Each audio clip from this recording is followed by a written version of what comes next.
Api di Bukit Menoreh. Cerita, Esa Mintarja. Audiobook, novel silat.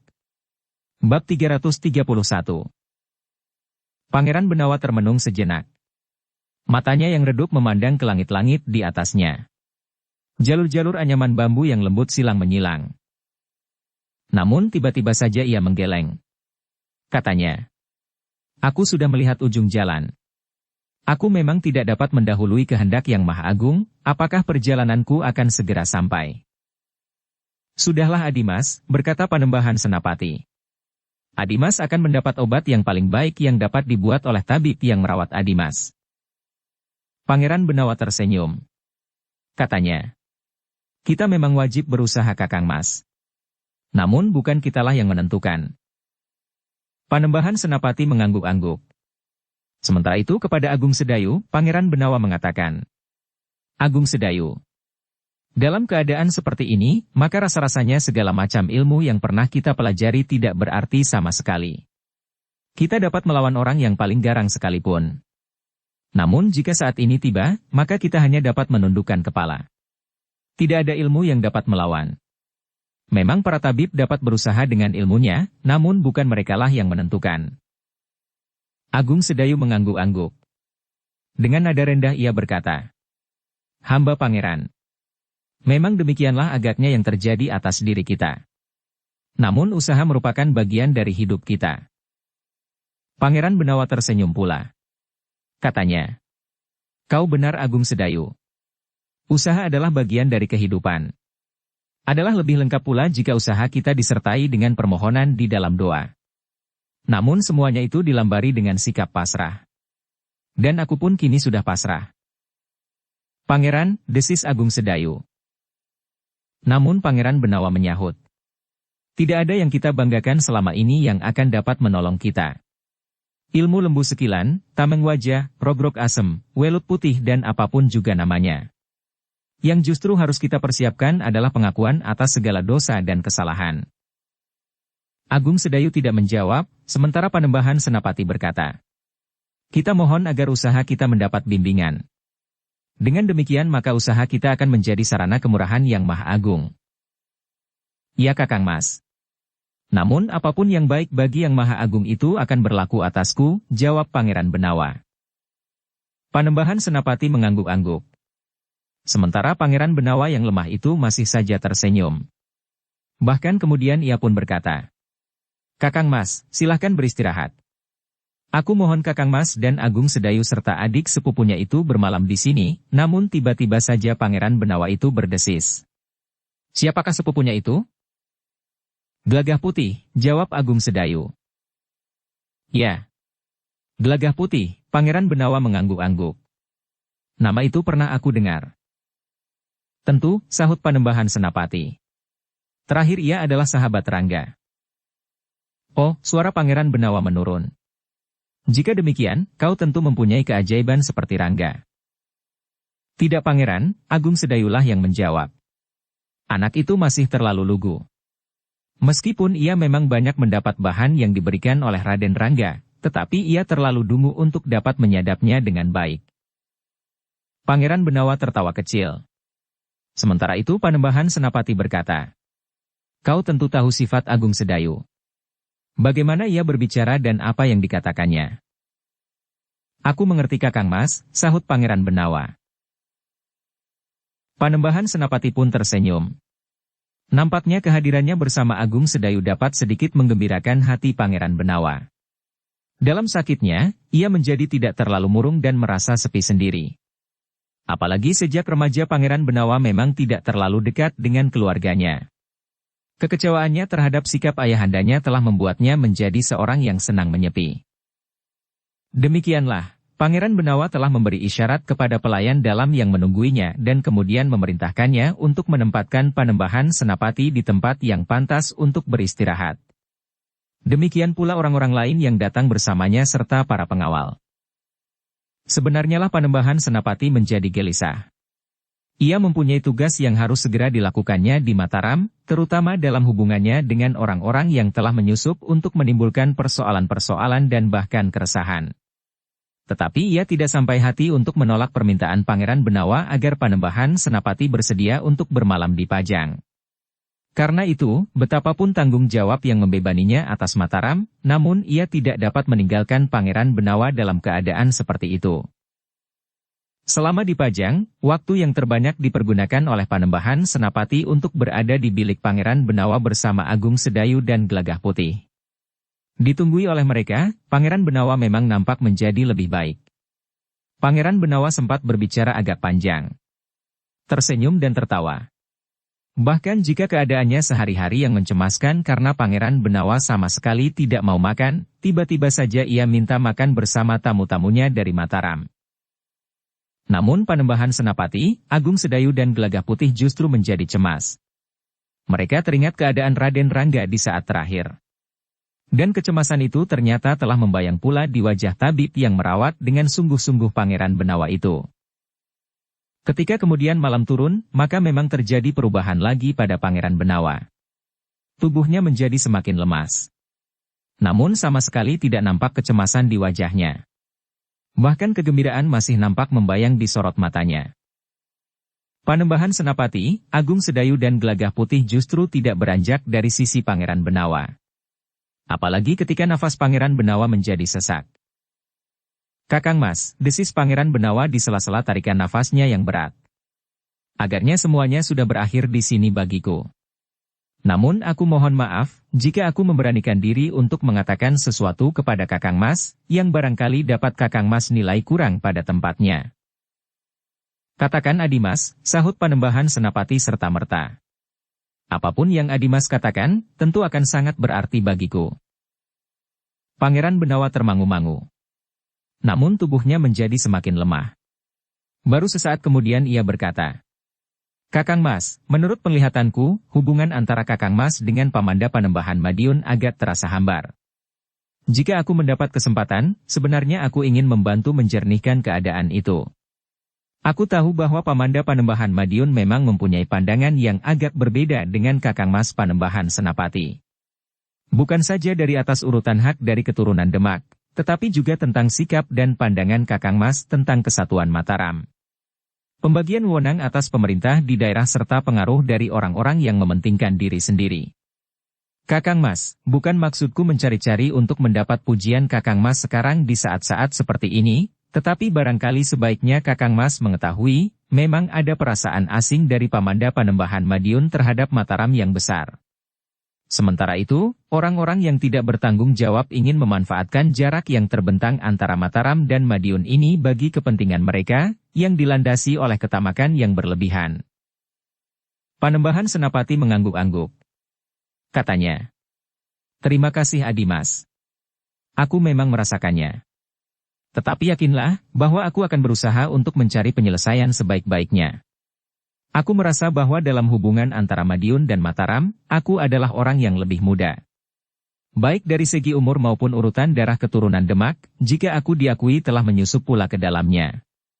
Karena itu, aku tidak akan merasa kecil seandainya akulah yang merendahkan diri di hadapan Paman untuk mencari penyelesaian, sepanjang tidak memotong kebijaksanaan Mataram itu sendiri." Pangeran Benawa menarik nafas dalam-dalam. Katanya, "Syukurlah jika Kakang Mas berpandangan seperti itu. Aku tahu bahwa Kakang Mas adalah seorang prajurit yang keras. Namun aku pun tahu bahwa Kakang Mas bukan orang yang haus peperangan." Panembahan Senapati menarik nafas dalam-dalam. Namun dengan suara yang sejuk ia berkata, "Aku akan berusaha Adimas. Nah, sekarang sebaiknya Adimas beristirahat tanpa membebani perasaan Adimas dengan masalah-masalah yang berat. Kita akan membicarakannya lebih jauh pada kesempatan yang lain." Tetapi Pangeran Benawa tersenyum sambil berdesis. "Aku tidak akan mempunyai kesempatan lagi Kakang Mas." "Tentu ada," berkata Panembahan Senapati yang telah menahan diri untuk tidak mengatakan apa yang telah terjadi di Mataram dengan orang-orang yang disebut mementingkan diri sendiri itu. Bahkan sampai hati merusak ketenangan dan bahkan memanfaatkan ketidaktenangan itu sendiri. Cobalah untuk melupakannya. Setidak-tidaknya untuk sementara." Pangeran Benawa mengangguk kecil. Namun tiba-tiba wajah itu menjadi tegang. Hanya sesaat, karena kemudian senyumnya telah nampak pula menghiasi bibirnya yang pucat. Kakang Mas, suara Pangeran Benawa semakin menurun. Apakah malam telah larut? Panembahan Senapati mengerutkan keningnya. Namun kemudian katanya. Belum tengah malam Adimas. Di manakah Agung Sedayu dan Gelagah Putih? Bertanya Pangeran Benawa pula. Hamba di sini Pangeran, desis Agung Sedayu. Bimbing sepupumu itu baik-baik. Jika ia sahabat Rangga, ia tentu memiliki kelebihan dari orang-orang kebanyakan. Kau tinggal mengarahkannya, agar ia tidak berlaku sebagai seorang kanak-kanak, namun dengan kemampuan raksasa yang sulit dicari bandingnya, desis Pangeran Benawa. Agung Sedayu menarik nafas dalam-dalam. Agaknya Pangeran Benawa menilai Raden Rangga sebagaimana orang-orang lain menilainya. Namun Pangeran Benawa pun mengenal bahwa Raden Rangga memiliki kemampuan raksasa, sehingga ia pun menganggap bahwa Gelagah Putih telah dijalari pula, bukan saja kemampuan Raden Rangga, tetapi juga sifat-sifatnya. Dengan nada rendah Agung Sedayu pun berkata, Ampun Pangeran. Gelagah Putih ternyata tidak memiliki kelebihan. Ia memang banyak mendapat kemurahan hati. Tetapi seperti hamba katakan, sepupu hamba memang terlalu dungu. Selain itu, sepupu hamba telah meninggalkan dunia kanak-kanaknya dan memasuki usia dewasanya. Mungkin karena kehidupan yang penuh dengan beban keprihatinan, membuatnya lebih dewasa dari umurnya yang sebenarnya. Pangeran Benawa tersenyum. Katanya, di mana Gelagah Putih itu? Agung Sedayu memberikan isyarat agar Gelagah Putih bergeser lebih mendekat. Sambil berjongkok di samping pembaringan Pangeran Benawa, Gelagah Putih mendekati Pangeran Benawa. Dengan tangan yang lemah dan dingin Pangeran Benawa telah menyentuh wajah Gelagah Putih sambil berkata, warisi sifat kakak sepupumu itu anak muda. Gelagah Putih menjawab hampir di luar sadarnya. Hamba Pangeran. Bagus, desis Pangeran Benawa. Lalu, banyak sekali orang yang memiliki ilmu yang tinggi. Namun ilmunya tidak berarti sama sekali bagi kehidupan orang banyak. Ilmunya tidak memberikan suasana yang sejuk bagi semuanya, namun justru sebaliknya. Gelagah Putih mengangguk-angguk. Sekali lagi ia berdesis hampir di luar sadarnya. Hamba Pangeran. Pangeran Benawa menarik nafas dalam-dalam. Namun tiba-tiba saja ia berkata, Kakang Mas. Nafasku serasa semakin sendat. Panembahan Senapati bergeser mendekat. Ia memberi isyarat kepada tabib yang merawat Pangeran Benawa dengan penuh kesungguhan. Siang dan malam hampir tidak beranjak dari sisinya. Tabib itu dengan bergegas mendekat. Dirabanya tangan Pangeran Benawa. Kemudian diramunya sejenis obat yang berwarna kehijauan. Katanya, jika nafas Pangeran menjadi sesak, biasanya dengan obat ini akan menjadi agak longgar. Setitik demi setitik tabib itu menuangkan obat ke bibir Pangeran Benawa. Namun agaknya obat itu menjadi sulit untuk melintasi kerongkongan. Tetapi seperti biasanya, nafas Pangeran Benawa memang menjadi agak longgar. Namun tatapan matanya benar-benar telah menjadi redup meskipun senyumnya tetap menghiasi bibirnya yang menjadi semakin biru. Sambil tersenyum ia justru berdesis. Kakang Mas. Aku tidak dapat melawan kehadiran maut dengan ilmu lebur seketi sekalipun. Agaknya aku memang harus menghadap. Wajah Panembahan Senapati menjadi tegang. Demikian pula Agung Sedayu dan Gelagah Putih. Bahkan tabib yang merawatnya nampaknya mulai menjadi sangat gelisah. Sementara itu Pangeran Benawa berkata, jangan risaukan apa yang terjadi. Aku bersyukur bahwa di saat terakhir aku merasa dekat dengan Yang Maha Agung. Aku pun sempat mengais, menilai dosa-dosaku. Aku telah memanjatkan doa, agar dosa-dosaku diampuninya. Bukankah masih ada obat yang akan dapat membantu Adimas? Rasa-rasanya Panembahan Senapati telah mengatakan sesuatu di luar nalarnya. Karena menurut penglihatannya, penilaiannya dan bahkan hampir merupakan satu keyakinan, bahwa Pangeran Benawa telah mulai meniti jalan ke penghadapannya. Sebenarnya lah, Pangeran Benawa menjadi semakin lemah. Namun ia masih dapat menggeser tangannya dan menyilangkan di dadanya. Satu kekaguman terpancar di sorot mata Panembahan Senapati dan Agung Sedayu. Demikian pula pada tabib yang merawatnya. Hampir tidak ada kesan apapun juga pada diri Pangeran Benawa. Seperti seseorang yang berangkat tidur terlalu nyenyak di udara yang segar. Gelagah Putih bergeser setapak. Namun Agung Sedayu menggamitnya. Dengan isyarat ia memberitahukan keadaan Pangeran Benawa yang sebenarnya. Hari itu Pajang telah berkabung. Pangeran Benawa telah pergi untuk selamanya.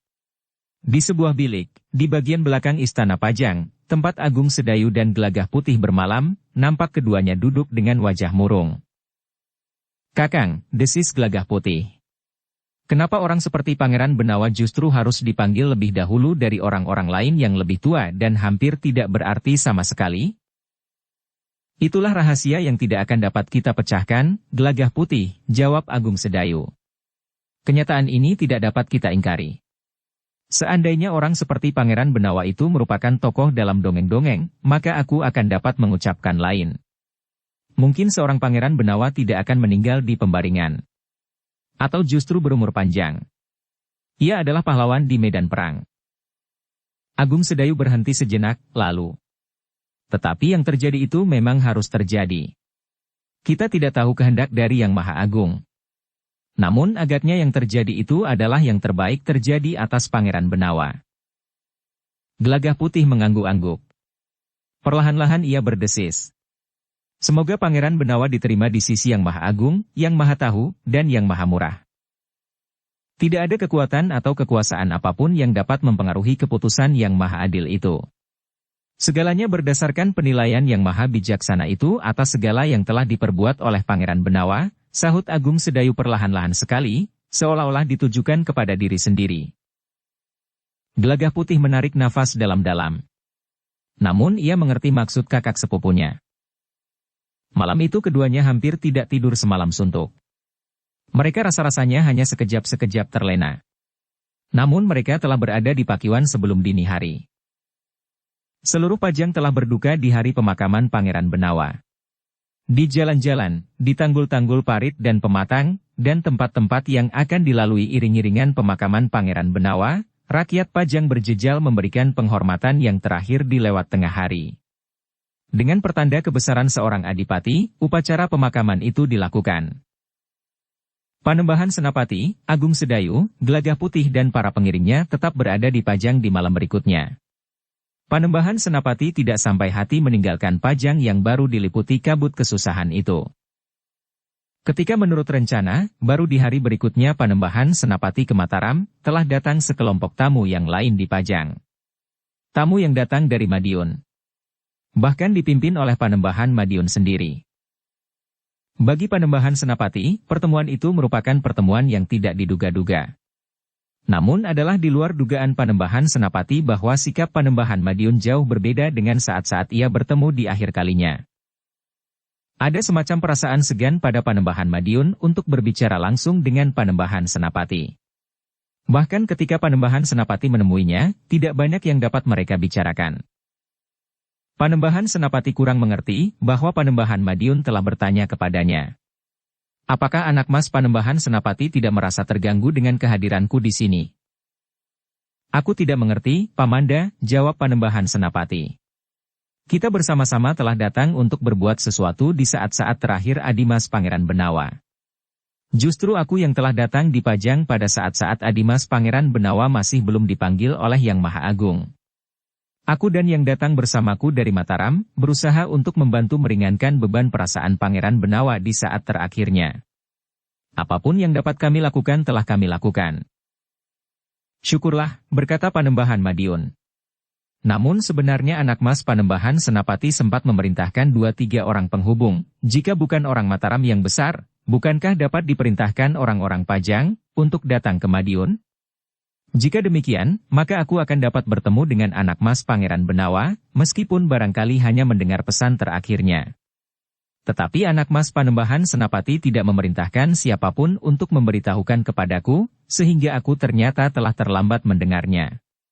Seperti yang kalian lihat, kami datang setelah Pangeran Benawa dimakamkan. "Maaf Pamanda," berkata Panembahan Senapati. "Demikian aku datang di Pajang dan langsung menemui Adimas Pangeran Benawa, aku benar-benar terpukau oleh keadaannya. Aku sama sekali tidak ingat lagi untuk memberitahukan kepada Pamanda di Madiun." Panembahan Madiun menarik nafas dalam-dalam. Katanya, "Sudahlah. Bagi anak mas Panembahan Senapati, kehadiran kami dari Madiun di sini tidak anak mas kehendaki. Pamanda, sahut Panembahan Senapati. Apakah alasanku, sehingga aku berkeberatan jika Pamanda Panembahan hadir di sini? Kita sama-sama memberikan penghormatan terakhir kepada Adimas Pangeran Benawa. Apakah nilai-nilai penghormatanku akan susut jika Pamanda datang ke Pajang untuk keperluan yang sama? Tentu persoalannya bukan dalam hubungan dengan meninggalnya anak mas Pangeran Benawa itu sendiri, berkata Panembahan Madiun. Aku selalu mengikuti perkembangan jalan pikiran Mataram selama ini. Dan aku dapat mengambil kesimpulan bahwa bagi Mataram, aku lebih baik tidak datang di Pajang, berkata Panembahan Madiun. Dari mana Pamanda dapat mengambil kesimpulan seperti itu, bertanya Panembahan Senapati.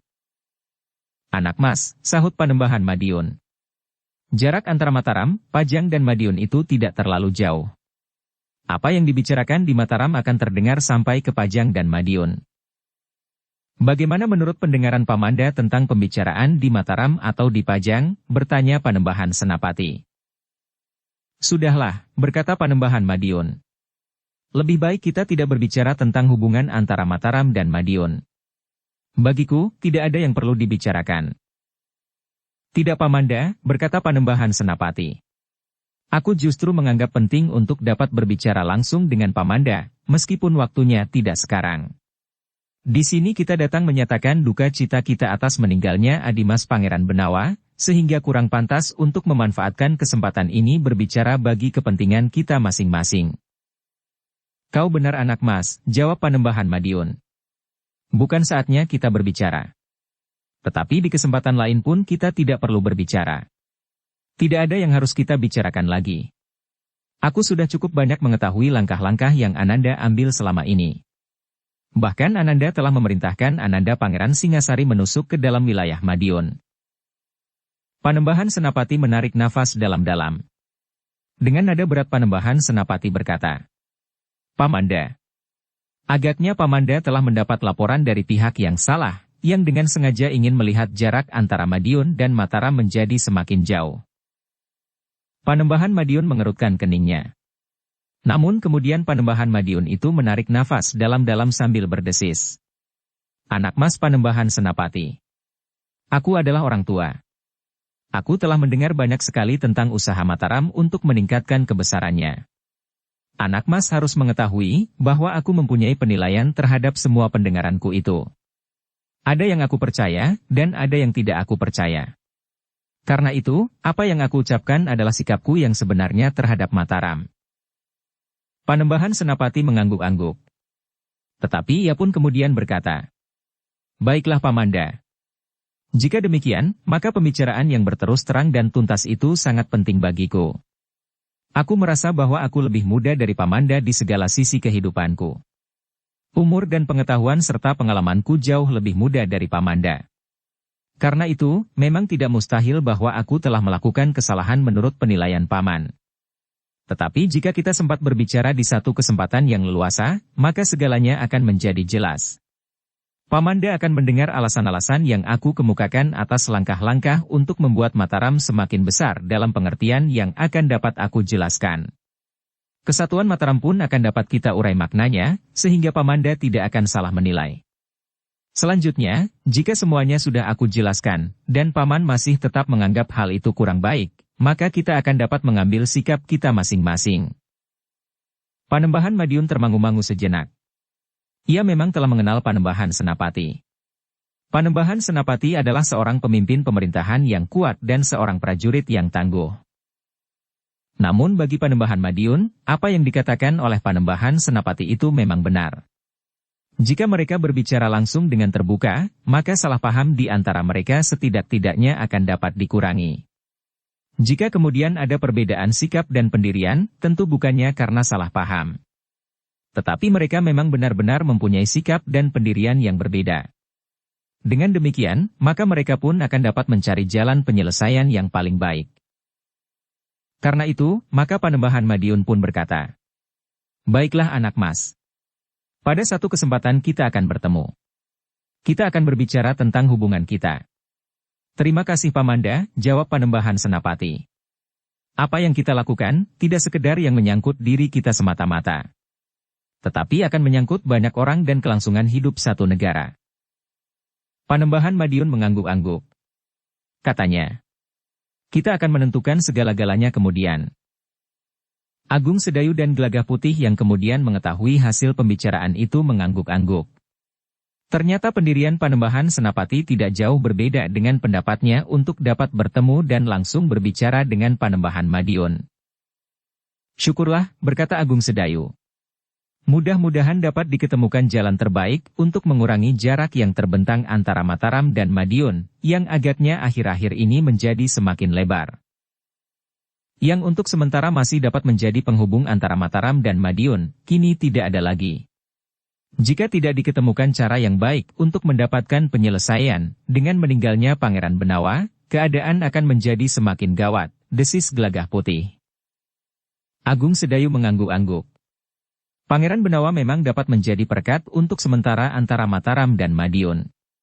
Selain letak Pajang yang memang berada di antara Mataram dan Madiun, maka Pangeran Benawa adalah sebenarnya putra Sultan Pajang dan kemenakan Panembahan Madiun. Sedangkan Pangeran Benawa benar-benar telah menganggap bahwa Panembahan Senapati adalah kakak kandungnya sendiri. Namun tanpa Pangeran Benawa, Panembahan Madiun dapat menganggap Panembahan Senapati, anak pemanahan itu, bukan apa-apa lagi. Tidak ada hubungan antara tahta Demak dan kekuasaan Mataram yang dipegang oleh Panembahan Senapati itu.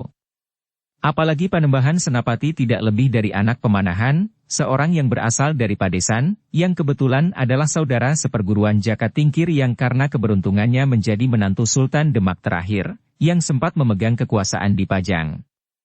Dan anak pemanahan itu telah diangkat menjadi anak Jaka Tingkir, yang kemudian menjadi Sultan Pajang dan bergelar Sultan Hadiwijaya.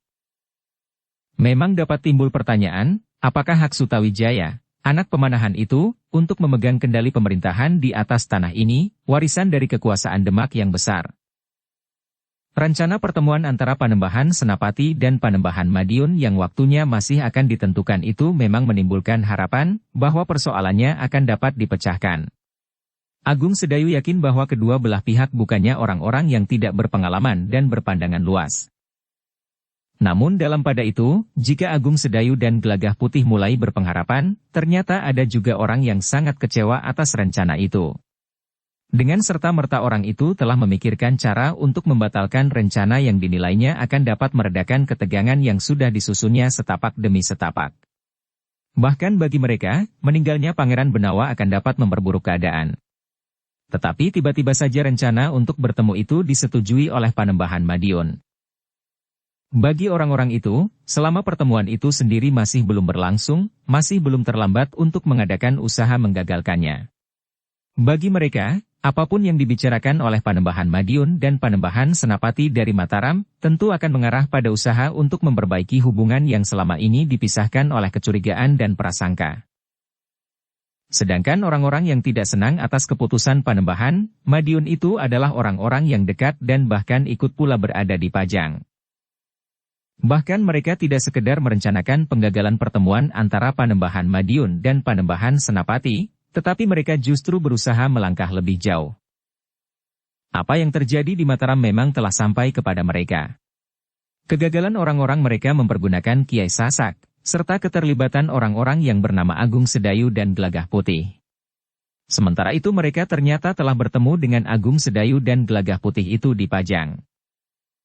Mereka adalah orang-orang tanah perdikan menoreh, berkata salah seorang dari mereka yang termasuk sekelompok orang yang menentang niat Panembahan Madiun untuk berbicara dengan Panembahan Senapati di Mataram. Mereka termasuk orang-orang yang harus dimusnahkan, berkata kawannya, seorang senapati yang berkedudukan tinggi di Madiun. Tetapi ingat, mereka adalah orang-orang berilmu tinggi. Yang bernama Gelagah Putih itu telah kami kenali keadaan dirinya sepenuhnya. Para petugas sandi telah meneliti secara khusus, siapakah anak itu sebenarnya. Ternyata ia adalah sepupu Agung Sedayu. Yang perlu mendapat perhatian, ia adalah sahabat Raden Rangga sampai saat meninggalnya. Karena itu, maka agaknya ia memiliki beberapa segi kemampuan Raden Rangga itu, atau barangkali ia telah kejangkitan sifat-sifatnya pula. Yang lain mengangguk-angguk. Seorang di antara mereka berkata, kita tidak perlu mengirimkan sekelompok orang untuk menyelesaikan mereka berdua. Kita hanya memerlukan 2 orang. Tetapi yang benar-benar berilmu tinggi. Sulit untuk mencari orang berilmu setingkat dengan keduanya, berkata perwira yang menjabat sebagai senapati itu. Lambang kebesaran Nagaraga telah dihancurkan oleh Raden Rangga. Naga itu dibunuhnya, meskipun ternyata telah membawa nyawa Raden Rangga sendiri. Nah, kau bayangkan, apa yang dapat dilakukan oleh Gelagah Putih? Jika anak itu tidak mampu setidak-tidaknya membayangi kemampuan ilmu Raden Rangga, maka Raden Rangga tentu tidak telaten bersahabat dengan anak itu. Karena itu menurut pendapatku, untuk meyakinkan bahwa kita akan berhasil, maka kita akan mengirimkan 4 orang. Bagaimana menurut laporan para petugas sandi yang berusaha mengenali Agung Sedayu, bertanya kawannya. Orang itu lebih mudah dikenali. Namanya sudah sering disebut-sebut. Ia memang seorang yang memiliki ilmu yang sangat tinggi. Agung Sedayu di masa remajanya adalah kawan mengembara Panembahan Senapati itu sendiri, dan Pangeran Benawa, jawab Senapati itu. Yang lain mengangguk-angguk. Agaknya mereka sependapat bahwa rencana itu tidak boleh gagal. Apalagi orang yang ditugaskan itu tidak boleh tertangkap lagi, sehingga akan dapat diperas untuk memberikan keterangan. Tetapi seperti biasanya, mereka akan menempuh jalur yang terputus, sehingga orang yang melaksanakan rencana itu tidak mengetahui sumber perintahnya, kecuali mengenal beberapa orang yang tidak langsung berhubungan. Orang-orang itu ternyata tidak mau terlambat.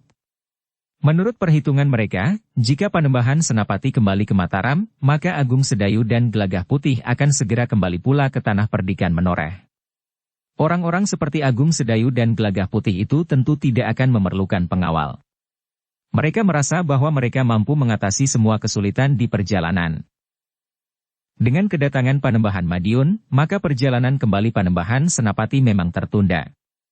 Iring-iringan dari Mataram tidak berangkat pagi-pagi sebagaimana mereka rencanakan, tetapi mereka telah menunda sampai menjelang sore hari. Jika mereka kegelapan di perjalanan, maka itu bukan masalah bagi Panembahan Senapati, Agung Sedayu, Gelagah Putih dan para prajurit dari Mataram. Namun waktu yang terhitung pendek itu telah dipergunakan sebaik-baiknya bagi orang-orang yang tidak menghendaki pendekatan antara Mataram dan Madiun.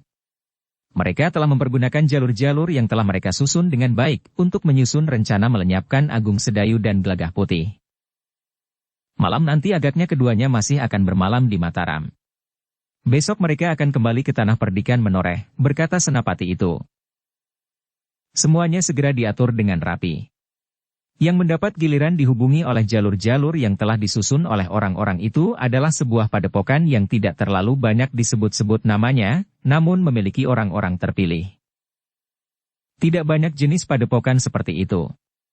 Tetapi ada 2 atau 3 buah yang telah menyatakan diri untuk bersama-sama dengan padepokan-padepokan yang lain, mendukung rencana memisahkan Madiun dari Mataram, dan bahkan menjadi penguasa tunggal yang akan meliputi wilayah Mataram, karena Panembahan Madiun adalah orang yang mewarisi langsung tahta Demak. Yang penting bagi mereka adalah bahwa mereka akan dapat memanfaatkan Panembahan Madiun bagi kepentingan mereka. Satu hal yang tidak dapat mereka lakukan atas Panembahan Senapati di Mataram. Sebenarnya lah bagi mereka, jika Panembahan Madiun dengan alasan saluran darah langsung dari Demak berhasil menguasai tanah ini seluruhnya, maka sebenarnya mereka yang akan memegang kemudi kekuasaan dengan tata cara dan tujuan yang dapat mereka tentukan menurut keinginan mereka, tanpa menghiraukan alas dan landasan tata kehidupan dan pandangan hidup rakyatnya. Dalam pada itu, ketika matahari mulai turun, maka Panembahan Senapati pun telah bersiap-siap untuk kembali ke Mataram. Setelah minta diri dengan para tetua di Pajang yang untuk sementara akan memegang pimpinan pemerintahan sampai ada perintah berikutnya dari Panembahan Senapati, serta Panembahan Madiun yang masih berada di Pajang, maka Panembahan Senapati pun telah meninggalkan Pajang. Kepada tetua di Pajang Panembahan Senapati berpesan, "Dalam waktu dekat aku akan menentukan kedudukan Pajang." Panembahan Madiun juga mendengar pesan itu. Bagaimanapun juga terasa sengatan di hatinya. Namun di masa yang lewat, Pajang memang merupakan bagian dari Mataram, bahkan termasuk juga Madiun. Meskipun para adipati memiliki wewenang memerintah ke dalam, namun mereka terikat dalam kesatuan di bawah kuasa Mataram. Tetapi Panembahan Madiun sama sekali tidak menyahut. Ia memang ingin bertemu dan berbicara tentang segala sesuatunya dengan Panembahan Senapati. Panembahan Madiun berharap bahwa dengan demikian persoalan yang untuk beberapa lama tersimpan di dalam hati akan terpecahkan tanpa salah paham. Dengan demikian, maka Panembahan Senapati pun telah meninggalkan Pajang menuju ke Mataram. Agung Sedayu, Gelagah Putih dan para pengawal ikut pula berpacu. Matahari yang condong rasa-rasanya masih juga membakar kepala. Sementara iring-iringan yang menuju ke barat itu seakan-akan sedang berpacu menuju ke arah matahari yang menjadi semakin rendah. Perjalanan kembali ke Mataram memang tidak mengalami gangguan. Yang dipersiapkan oleh beberapa orang Madiun adalah usaha untuk memotong perjalanan Agung Sedayu dan Gelagah Putih dari Mataram ke Tanah Perdikan Menoreh. Ternyata bahwa orang-orang Madiun yang bekerja untuk kepentingan diri mereka sendiri itu tidak bekerja satu sisi. Mereka ternyata dapat berhubungan pula dengan orang-orang Mataram yang tamak sebagaimana sekelompok orang-orang Madiun itu. Mereka tidak peduli apakah Panembahan Senapati akan mampu membuat Mataram menjadi semakin utuh atau sebaliknya. Yang penting bagi mereka adalah diri mereka sendiri. Seperti yang diperhitungkan, maka Agung Sedayu dan Gelagah Putih masih bermalam lagi di Mataram.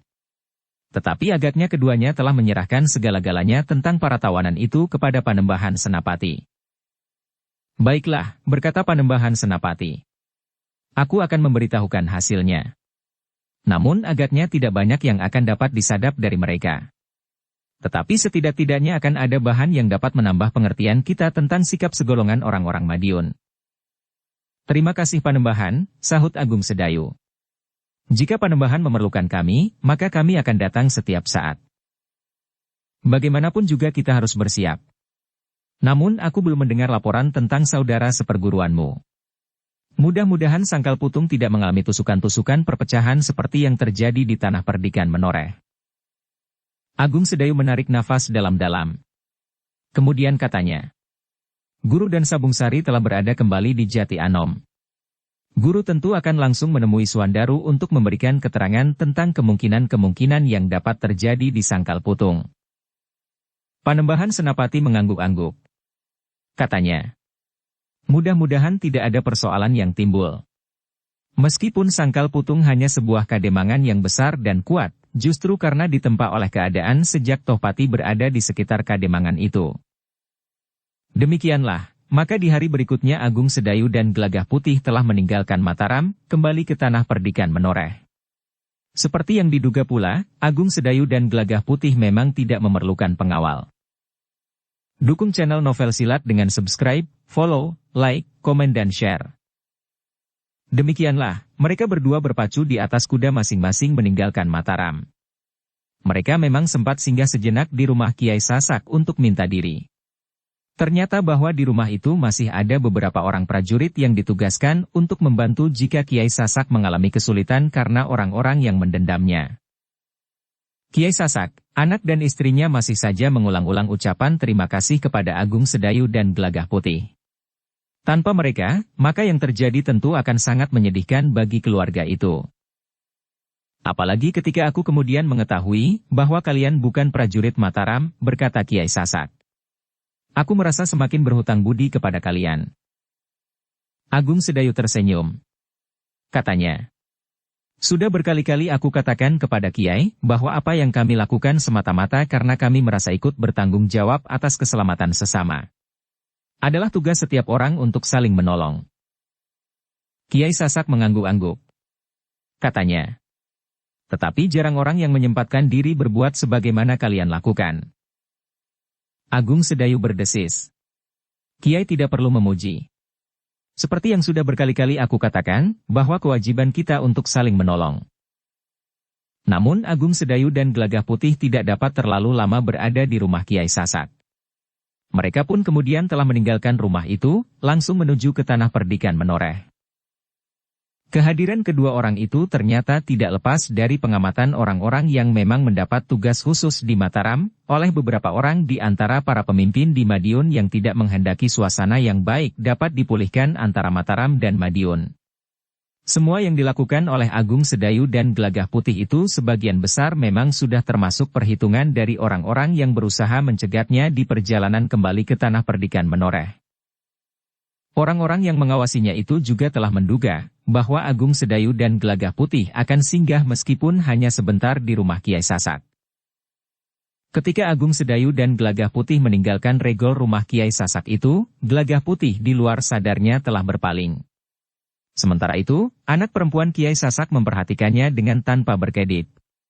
Namun ketika tiba-tiba saja Gelagah Putih itu memandanginya, maka gadis itu pun telah menjadi bingung. Namun yang terjadi itu hanya sekejap. Gelagah Putih pun segera melemparkan pandangannya pula ke depan, karena kuda yang ditumpanginya telah mulai bergerak pula. Demikianlah, keduanya pun segera berpacu menuju ke tanah perdikan menoreh. Mereka menyusuri jalan yang dianggap tidak banyak berdebu, menuju ke penyeberangan. Jalan yang telah berpuluh kali dilalui itu tidak memberikan kesan apapun kepada keduanya.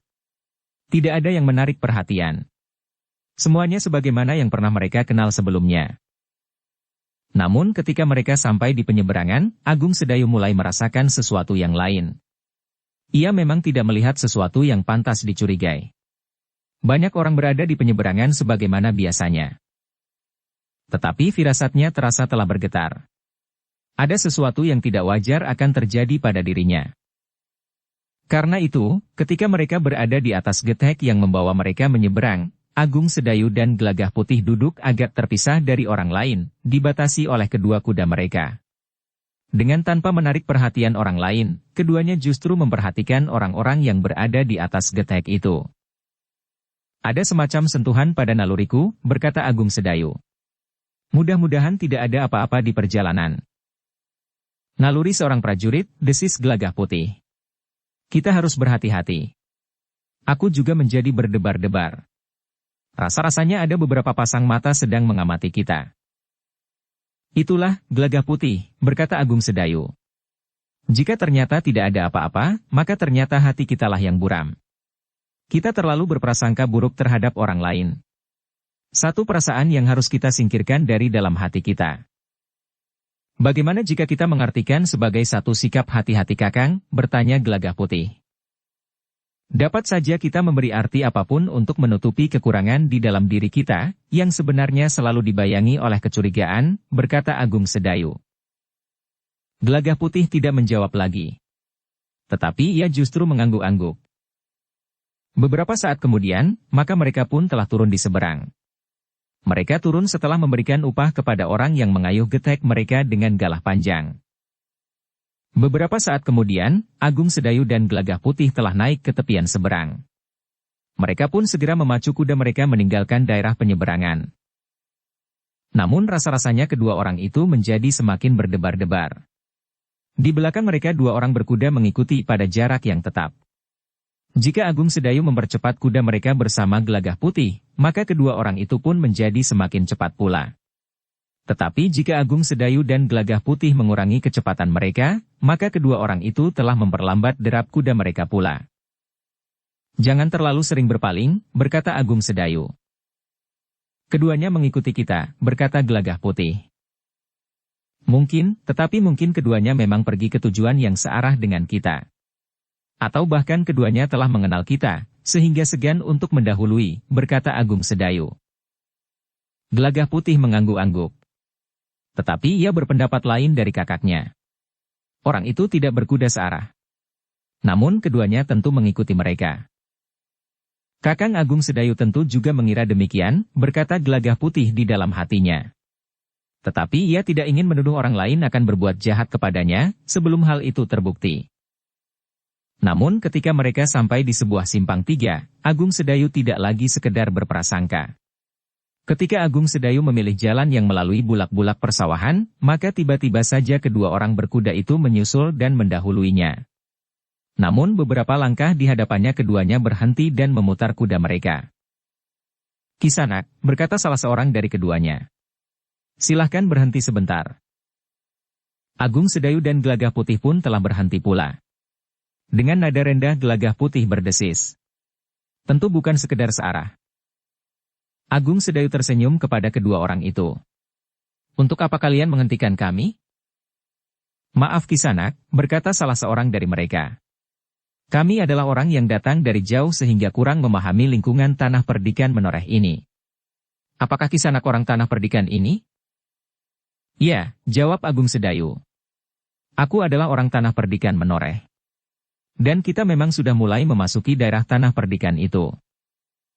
Bagus, jawab orang itu. Apakah ada jalan lain menuju ke padukuhan induk daripada jalan ini? Jalan ini adalah jalan yang paling sering kami lalui. Memang ada beberapa jalan lain yang mungkin lebih kecil dan barangkali kurang baik untuk dilalui, jawab Agung Sedayu. Bagaimana jalan di tepi hutan itu? Bertanya orang itu. Agung Sedayu mengerutkan keningnya. Pertanyaan itu telah memberikan petunjuk kepadanya bahwa ia sedang berhadapan dengan orang yang memang pantas dicurigai. Bukan sekedar berprasangka buruk karena keburaman hatinya. Gelagah Putih menarik nafas dalam-dalam. Ia pun segera tanggap atas apa yang dihadapinya.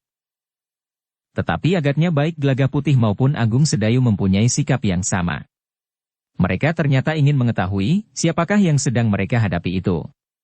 Bahkan keduanya telah menebak bahwa orang-orang itu adalah orang-orang yang telah mendendam mereka karena keterlibatan mereka dengan persoalan yang dihadapi oleh Kiai Sasak dan anak istrinya. Namun demikian, keduanya memang harus berhati-hati. Mereka menyadari sepenuhnya bahwa telah disiapkan jebakan bagi mereka. Kisanak, berkata salah seorang dari kedua orang berkuda yang menyusul mereka selanjutnya. Apakah Kisanak berdua bersedia menolong kami menunjukkan jalan di pinggir hutan itu? Agung Sedayu termangu-mangu sejenak. Namun tiba-tiba saja ia menjawab. Bagaimana jika kami berkeberatan Kisanak? Jangan begitu, berkata orang itu. Bukankah kalian bernama Agung Sedayu dan Gelagah Putih? Ya, jawab Agung Sedayu dengan berterus terang. Tetapi dari mana kau tahu nama kami? Sudahlah. Setiap orang pernah membicarakan nama kalian. Setiap orang pun tahu bahwa kalian adalah orang-orang yang senang menolong kesulitan orang lain.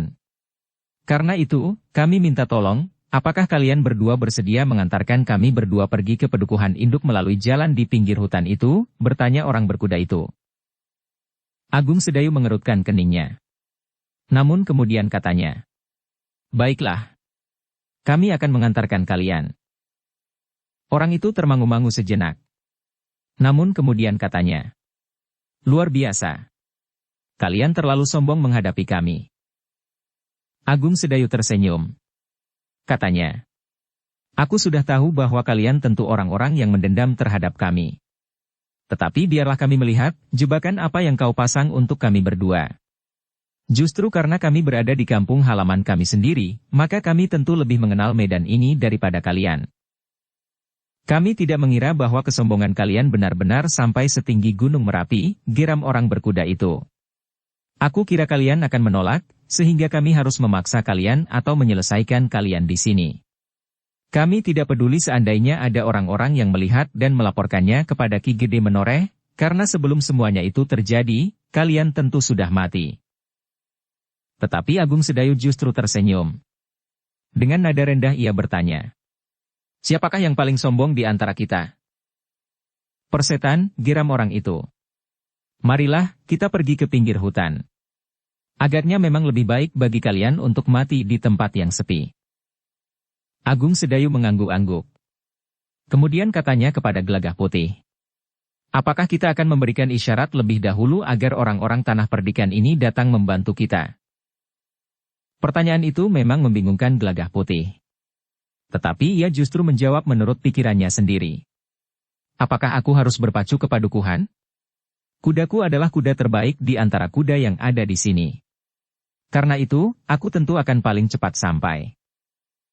Persetan, geram orang berkuda yang menyusul mereka. Jangan banyak bicara. Kami tidak hanya berdua. Agung Sedayu dan Gelagah Putih pun kemudian memandang ke arah yang ditunjuk oleh orang berkuda itu. Di kejauhan mereka melihat dua orang lagi yang juga berkuda, agaknya sudah menunggu di jalan yang menuju ke tepi hutan. Kau menantang kami bertempur di tepi hutan? Bertanya Agung Sedayu. Iya, jawab orang itu. Kau bawa sekelompok orang untuk membunuh kami beramai-ramai seperti membunuh tupai? Bertanya Agung Sedayu pula. Kami hanya berempat. Sebenarnya dua orang di antara kami sudah cukup. Tetapi kami ingin yakin bahwa kalian akan benar-benar mati.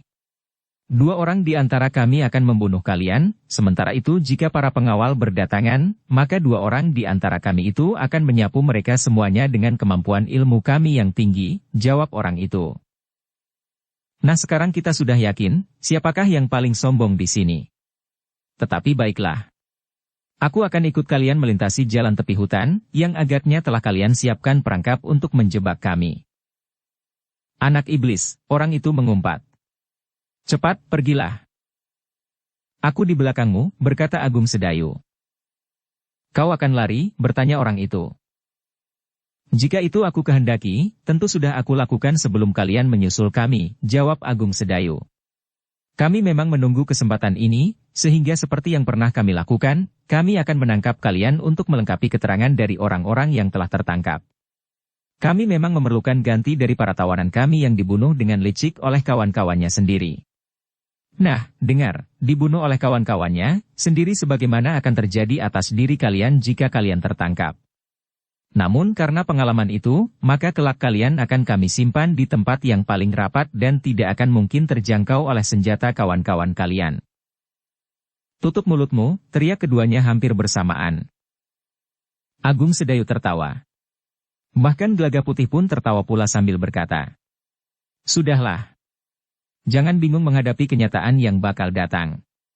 Bukan salah kami jika kami menangkap kalian. Tetapi kalian sendirilah yang datang kepada kami. Justru tepat pada saat kami memerlukan kalian. Anak iblis. Setan alas, orang-orang itu mengumpat. Seorang di antara mereka pun kemudian berkata, Sebenarnya aku ingin membunuh kalian sekarang. Sayang, kedua kawanku telah menunggu. Marilah, jawab Agung Sedayu. Supaya mereka tidak menunggu terlalu lama. Tetapi seperti aku katakan tadi, berjalanlah di depan.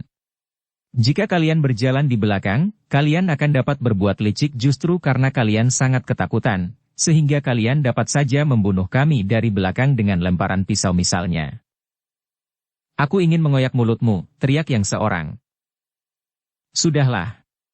Kalian berada di depan, atau aku tidak mau mengikuti kalian, berkata Agung Sedayu kemudian. Kedua orang itu menjadi tegang. Namun keduanya kemudian telah menggerakkan kuda mereka, berderap dengan kecepatan yang rendah menuju ke tempat kedua kawannya menunggu. Agung Sedayu dan Gelagah Putih tidak mengingkari kata-katanya. Keduanya mengikuti kedua orang itu di belakang. Sementara itu Agung Sedayu sempat berbisik. Berhati-hatilah. Agaknya keduanya memang orang-orang berilmu tinggi. Tetapi rasa-rasanya aku ingin tahu, apa yang telah mereka persiapkan untuk menyambut kita sekarang ini. Dalam pada itu, dua orang yang berada di kejauhan itu pun agaknya telah bergeser pula. Mereka telah mendahului menuju ke hutan yang tidak terlalu besar. Namun hutan itu termasuk hutan yang sepi.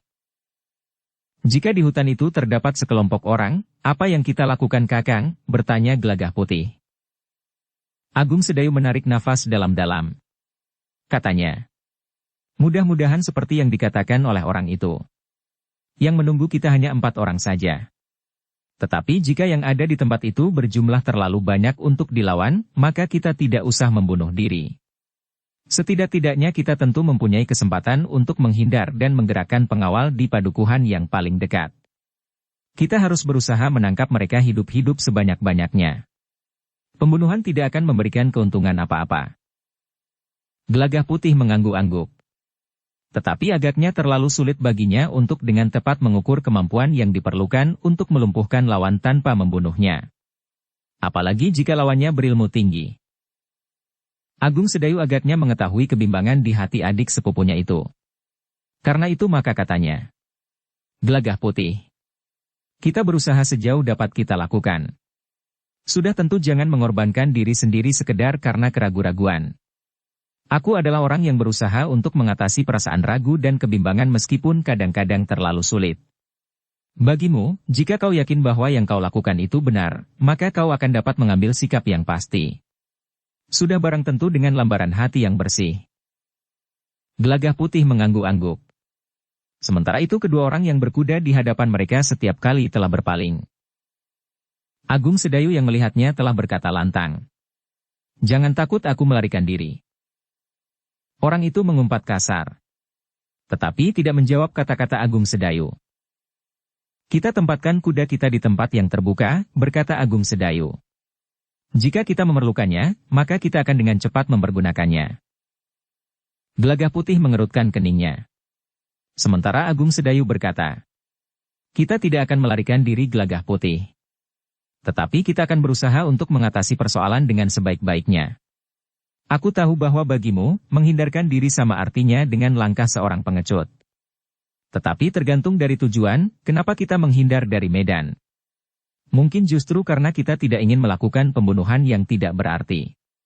Bagaimana perasaan kita jika melihat sejumlah orang terbaring membeku di antara semak-semak di hutan ini, sementara mereka adalah orang-orang yang tidak terlalu banyak mengetahui arti dari tingkahnya sendiri? Gelagah Putih mengangguk-angguk. Tetapi ia tidak menjawab. Sementara itu kedua orang yang berkuda mendahuluinya telah berada di pinggir hutan bersama dua orang lainnya yang telah menunggunya. Agung Sedayu dan Gelagah Putih pun kemudian menghentikan kuda mereka. Ketika keempat orang itu berloncatan turun, maka Agung Sedayu dan Gelagah Putih pun telah turun pula dari kuda mereka.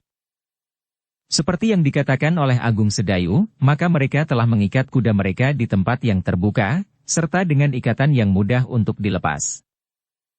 Selamat datang Kisanak, seorang yang bertubuh tinggi kekar dengan pandangan mata yang bersorot tajam, berkumis, bercambang dan berjenggot lebat meskipun tidak terlalu panjang, telah menyapanya. Agung Sedayu mengangguk hormat. Katanya, "Selamat bertemu. Apakah Kisanak sudah lama menunggu?" "Sejak kemarin aku berada di sekitar tempat ini," berkata orang itu. "Meskipun kami yakin bahwa secepatnya kalian baru akan lewat hari ini." "Terima kasih atas sambutan kalian," berkata Agung Sedayu. "Aku sudah tahu apa keperluan kalian menunggu kehadiranku di sini." Kedua orang yang menunggu di pinggir hutan itu saling berpandangan dengan sejenak. Namun sambil tersenyum Agung Sedayu berkata, "Aku sudah mendapat penjelasan dari kedua orang kawanmu yang mengikuti aku dan kemudian kemari. Kalian berempat ingin membunuhku." Kedua orang itu menjadi tegang. Seorang di antara mereka bertanya, "Kenapa kau tidak berkeberatan dan ikut datang kemari?" Agung Sedayu masih saja tersenyum. Jawabnya, "Kesempatan seperti ini tidak boleh aku lewatkan. Bukankah dengan demikian aku akan dapat memperoleh kesempatan menangkap kalian berempat? Atau barangkali jika kau sudah menyiapkan jebakan yang lebih besar dengan sekelompok orang, maka aku akan dapat menangkap lebih banyak lagi." Wajah orang-orang itu menjadi merah.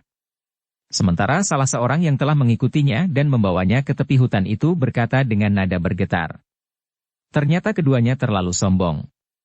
Tidak ada hukuman yang lebih baik bagi mereka daripada kita tangkap hidup-hidup. Kematian yang segera akan memberikan kenikmatan yang berlebihan bagi mereka." "Jadi apa yang akan kalian lakukan?" bertanya Agung Sedayu. "Kematian yang perlahan-lahan," jawab orang itu. Agung Sedayu tertawa dan berpaling kepada Gelagah Putih. Katanya, "Kau masih terlalu muda untuk mati.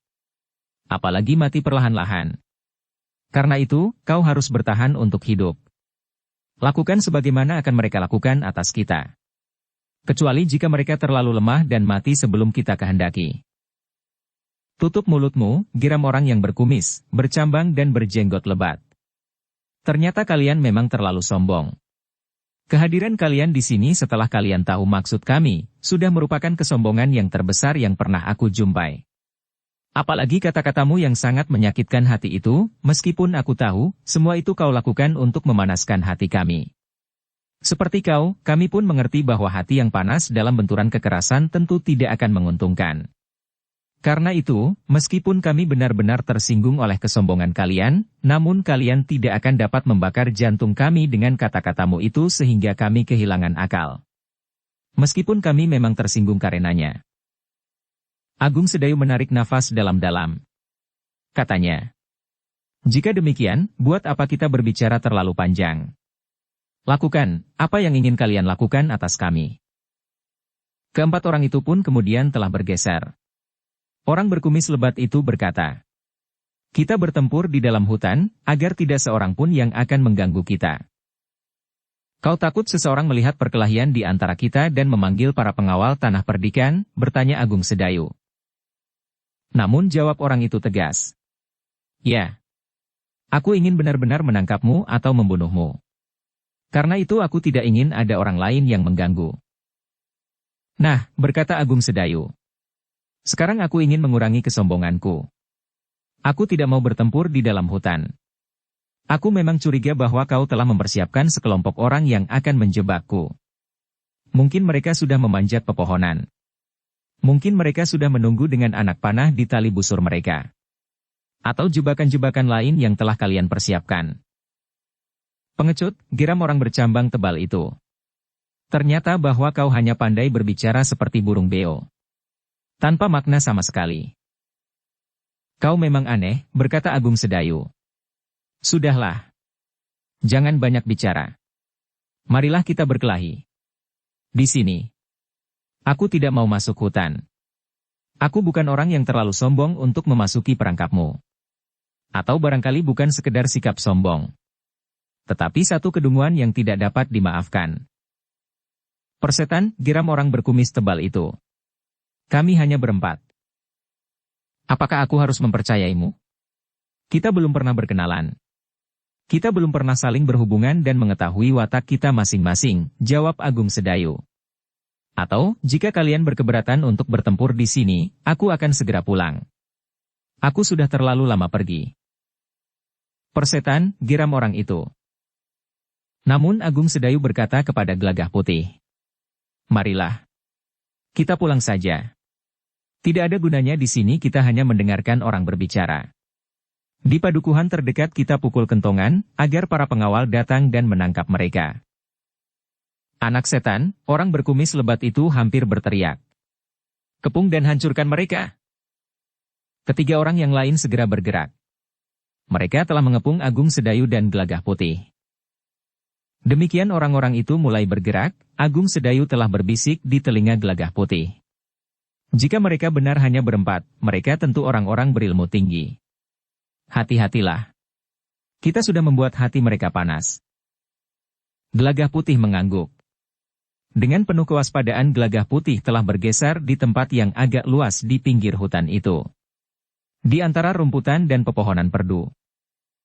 Di sini kita lebih leluasa bertempur daripada di dalam hutan itu, berkata Agung Sedayu. Keempat lawannya tidak menjawab. Tetapi mereka mulai bergerak berputaran. Tetapi gerak mereka terasa sangat lamban dan perlahan-lahan. Mereka ingin mengenali kami berdua, berkata Gelagah Putih di dalam hatinya. Justru karena itu maka ia pun benar-benar telah bersiaga menghadapi segala kemungkinan. Di luar sadarnya ia telah meraba ikat pinggangnya. Sementara itu Agung Sedayu pun tidak ingin merendahkan lawannya. Menurut perhitungannya, yang dikirim untuk mencegatnya tentu orang yang dianggap memiliki kelebihan, sehingga keempat orang itu akan dapat menyelesaikannya dan Gelagah Putih. Karena itu, maka Agung Sedayu telah memperhitungkan bahwa lawan-lawannya memiliki ilmu yang tinggi. Karena itu, sejak semula Agung Sedayu telah mempersiapkan diri sebaik-baiknya. Ia sudah mengenakan perisai ilmu kebalnya, sehingga akan dapat membantunya mengatasi jika tiba-tiba saja lawan-lawannya telah mempergunakan ilmu puncaknya pula. Namun demikian, Agung Sedayu tidak tergesa-gesa mendahului menyerang. Dibiarkannya lawannya berputaran. Namun dalam pada itu, ia pun selalu memperingatkan agar Gelagah Putih bersiaga sebaik-baiknya. Meskipun Gelagah Putih tidak memiliki ilmu kebal, namun ia memiliki ketahanan tubuh yang luar biasa, sehingga ia akan bisa mengatasi keadaan yang paling sulit pada dirinya. Tetapi ia tidak dapat melindungi kulit dagingnya dari serangan yang keras dan kuat, meskipun ia akan mungkin dapat mengatasi rasa sakit. Namun baik Agung Sedayu maupun Gelagah Putih tidak ingin mendahului menyerang lawan-lawan mereka yang masih bergerak. Mereka pun agaknya mempergunakan kesempatan itu untuk mengamati keadaan lawan mereka meskipun sekedar wujudnya. Namun dari sikapnya, serba sedikit Gelagah Putih dapat menilai keadaan mereka. Sejenak kemudian, ternyata keempat orang itu telah membagi diri. Mereka tidak ingin bertempur dalam satu lingkaran. Keempat orang itu telah membagi diri menjadi dua kelompok yang masing-masing terdiri dari dua orang. Orang yang bercambang lebat telah menempatkan diri berhadapan dengan Agung Sedayu bersama seorang kawannya. Sementara itu ia telah berkata kepada dua orang yang lain. Selesaikan anak yang sombong itu, yang menurut pendengaranku adalah bekas sahabat Raden Rangga, yang terbunuh di dalam goa di Padepokan Nagaraga. Jika Raden Rangga tidak mampu melawan orang-orang Nagaraga, maka anak itu tentu tidak akan dapat berbuat banyak. Gelagah Putih tidak menyahut. Namun ia pun telah mempersiapkan diri menghadapi dua orang di antara keempat orang itu. Seorang di antaranya bertubuh agak tinggi, yang telah mengikutinya kemudian membawanya berbelok ke hutan itu. Dengan lantang orang itu berkata, "Nah, orang-orang tanah perdikan menoreh. Jangan menyesal bahwa kami telah melakukan sebagaimana kalian lakukan. Jangan dikira bahwa kami tidak tahu cara yang ditempuh Mataram. Untuk menebang kekuasaan Madiun, maka Mataram telah memotong ranting-ranting dan dahan-dahannya lebih dahulu. Sekarang, cara itu kami pergunakan. Sekarang, kami hanya membunuh kalian. Besok Ki Gede dan orang-orang penting di tanah perdikan ini. Sementara itu, orang-orang yang lain akan diselesaikan pula oleh kawan-kawan kami."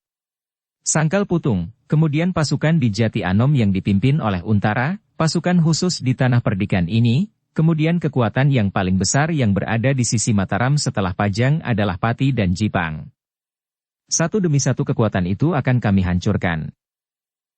Dan yang mendapat kehormatan paling besar adalah kami, berkata Gelagah Putih. Kami adalah orang yang menurut perhitungan kalian paling besar di antara orang-orang lain yang akan kalian singkirkan. Tidak, bentak orang bertubuh tinggi itu. Kau kira dirimu siapa? Jika kau mendapat giliran pertama, adalah karena kau telah berani ikut campur dalam persoalan yang lebih khusus. Persoalan Kiai Sasak. Gelagah Putih mengangguk-angguk. Namun ketika ia sempat memandang ke arah Agung Sedayu, maka dilihatnya Agung Sedayu sudah mulai bertempur melawan kedua orang lawannya. Gelagah Putih menarik nafas dalam-dalam. Namun ia pun kemudian berkata, "Marilah. Kakakku sudah mulai bertempur. Kita pun akan segera bertempur pula. Bersiaplah. Karena sebentar lagi kalian akan menjadi tawanan kami." Kedua orang itu menggeram. Yang tinggi itu mengumpat. Sementara kawannya berkata keras, "Kau terlalu sombong anak iblis. Kau kira kau siapa? Agaknya kau memang belum mengenal kami di arena." "Sudah jelas belum? Tetapi sekarang kita akan saling berkenalan," jawab Gelagah Putih. Orang-orang itu tidak menjawab lagi. Namun mereka pun mulai bergerak. Mereka melangkah semakin dekat. Dan tiba-tiba seorang di antara mereka telah mengayunkan tangannya. Namun serangan itu bukan serangan yang sebenarnya. Ketika Gelagah Putih meloncat bergeser, serangan berikutnya yang lebih bersungguh-sungguh telah dilontarkan oleh orang yang bertubuh tinggi itu. Tetapi serangan itu masih merupakan serangan wajar dengan kemampuan kewadagannya. Karena itu, maka Gelagah Putih masih belum tergetar karenanya, meskipun ia pun telah mengelakkan serangan itu. Namun yang berikutnya adalah serangan-serangan yang lebih keras dan lebih kuat. Keduanya bergerak semakin cepat, sehingga serangan keduanya telah datang beruntun. Tetapi Gelagah Putih pun mampu bergerak secepat yang mereka lakukan. Karena itu, maka serangan-serangan itu masih belum mengenai sasarannya. Bahkan Gelagah Putih tidak sekedar menghindari serangan-serangan itu. Tetapi ia pun telah mulai menyerang pula. Loncatan-loncatannya yang panjang dan cepat, kadang-kadang memang membuat kedua lawannya harus meloncat mengambil jarak. Demikianlah, pertempuran antara Gelagah Putih dan kedua lawannya itu pun semakin lama menjadi semakin cepat. Namun mereka yang bertempur itu masih saling menjajaki kekuatan dan kemampuan lawannya. Jika terjadi benturan-benturan kecil, maka kedua belah pihak masih harus membuat perhitungan-perhitungan selanjutnya. Dalam pada itu, baik Agung Sedayu maupun Gelagah Putih sebagaimana juga lawan-lawan mereka, telah menilai masing-masing pihak memiliki kepercayaan yang tinggi kepada ilmu masing-masing. Ternyata belum seorang pun di antara mereka yang telah mencabut senjata. Kedua lawan Agung Sedayu yang memang sudah mendengar keterangan serba sedikit tentang lawan mereka itu, sejak semula telah bertempur dengan sangat berhati-hati. Namun keduanya pun merasa bahwa mereka memiliki kemampuan yang tidak kurang dahsyatnya dari kemampuan Agung Sedayu, sehingga berdua mereka yakin akan dapat membunuhnya. Untuk mengurangi gangguan yang mungkin datang, karena perkelahian itu secara kebetulan dilihat orang, maka kedua lawan Agung Sedayu telah berusaha mendesak Agung Sedayu masuk ke dalam hutan. Mereka berusaha menyerang Agung Sedayu dari satu sisi. Dengan serangan yang datang beruntun, mereka berharap bahwa sedikit demi sedikit Agung Sedayu akan terdesak ke dalam hutan kecil itu. "Mau tidak mau," berkata salah seorang di antara kedua orang itu. "Kau harus masuk ke dalam hutan seperti yang kami kehendaki, jika kau tidak ingin mempercepat kematian." Agung Sedayu pun menyadari bahwa keduanya telah berusaha mendesaknya. Dengan serangan yang datang beruntun susul menyusul maka mereka telah berhasil memaksa Agung Sedayu bergeser setapak demi setapak. Kedua lawan Gelagah Putih yang melihat usaha kedua kawannya mendesak Agung Sedayu, telah melakukan hal yang sama. Mereka telah berloncatan dalam garis lurus yang bergerak maju perlahan-lahan. Gelagah Putih memang terdesak mundur ke arah hutan kecil. Setapak demi setapak. Sementara itu, kedua lawannya bergerak semakin cepat. Serangan-serangan mereka datang bagaikan arus gelombang yang datang membentur pantai. Tetapi sama sekali Gelagah Putih tidak menjadi gelisah. Ia justru lebih banyak memperhatikan dirinya dengan ilmunya daripada lawannya. Ia masih saja ingin meyakinkan pengenalannya atas ilmunya sendiri. Meskipun demikian ia sadar sepenuhnya bahwa lawannya yang berilmu tinggi itu pada suatu saat harus dilayani dengan puncak kemampuannya. Namun Gelagah Putih lebih banyak menunggu daripada mendahului lawan-lawannya.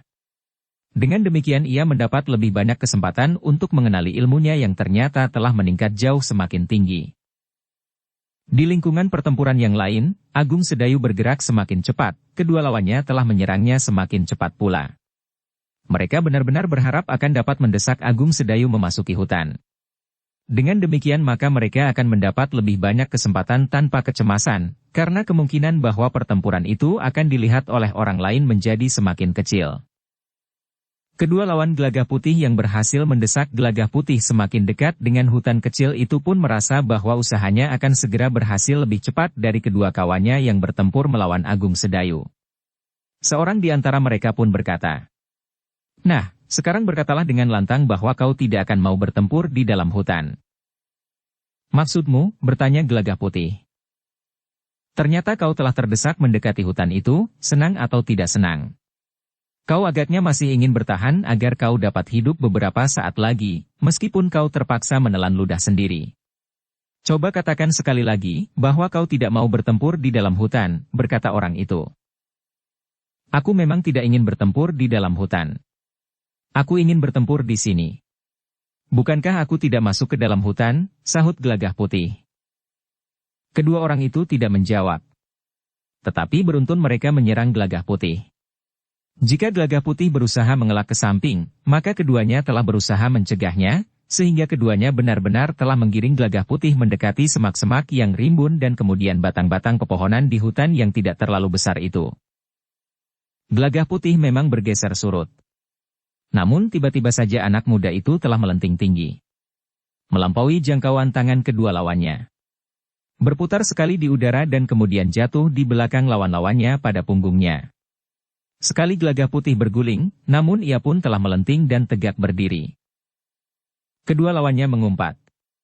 Mereka sama sekali tidak menduga bahwa Gelagah Putih akan mengelakkan dirinya untuk masuk ke dalam hutan dengan cara itu. Karena itu maka keduanya tidak siap untuk menghalanginya. Namun demikian mereka menyadari keadaan, maka keduanya dengan cepat telah memburunya.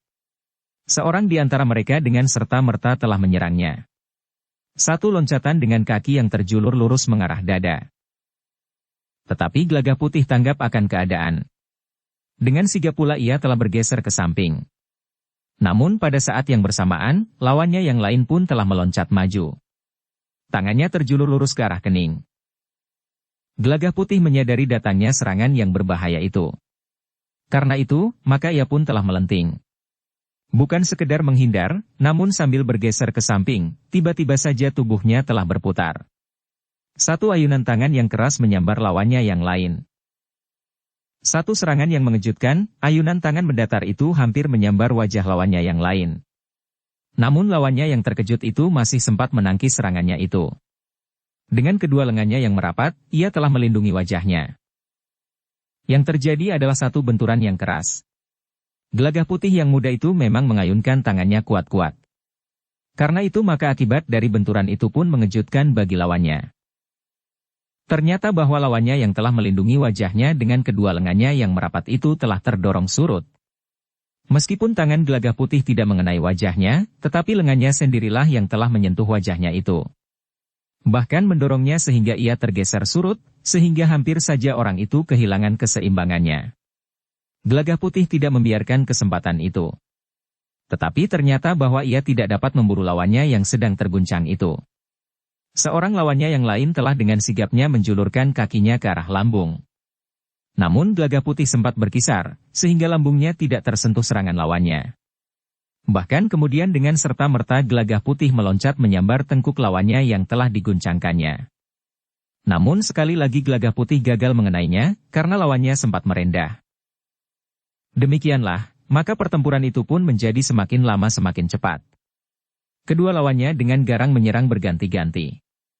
Namun mereka tidak lagi berniat untuk menggiring Gelagah Putih masuk ke dalam hutan. Bahkan mereka telah menjadi semakin jauh dari bibir hutan itu. Sementara itu Agung Sedayu pun tidak juga berhasil didorong masuk ke dalam hutan. Jika semula kedua lawannya mampu mendesaknya, namun tiba-tiba saja Agung Sedayu telah menjadi kokoh bagaikan batu karang. Serangan-serangan kedua orang lawannya tidak menggoyahkannya. Bahkan ketika Agung Sedayu bergerak selangkah demi selangkah maju, lawannya lah yang surut ke belakang. Namun kedua lawan Agung Sedayu itu masih bertempur pada tataran kewajaran. Mereka masih berusaha menjajaki tataran kemampuan Agung Sedayu. Dengan demikian, maka mereka tidak dengan serta-merta mengerahkan ilmu mereka. Tetapi setapak demi setapak mereka meningkat. Dengan demikian maka pertempuran itu pun semakin lama menjadi semakin cepat. Kekuatan dan tingkat ilmu mereka pun semakin meningkat pula. Selapis demi selapis. Benturan-benturan pun menjadi semakin sering terjadi. Bahkan serangan-serangan yang menjadi semakin cepat, mulai menyusup di sela-sela pertahanan masing-masing, sehingga serangan-serangan itu mulai mengenai sasarannya.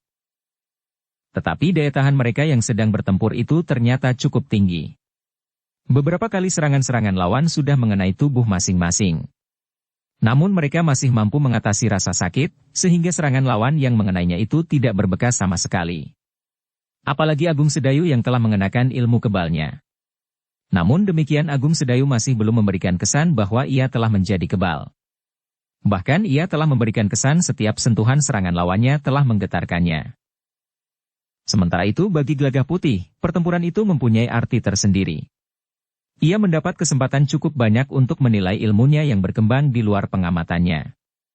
Meskipun kemudian bersama Agung Sedayu dan Ki Jayaraga ia telah berusaha untuk mengerti tentang ilmu di dalam dirinya itu serta tataran-tatarannya, namun kesempatan itu akan dapat dipergunakannya untuk meyakinkannya.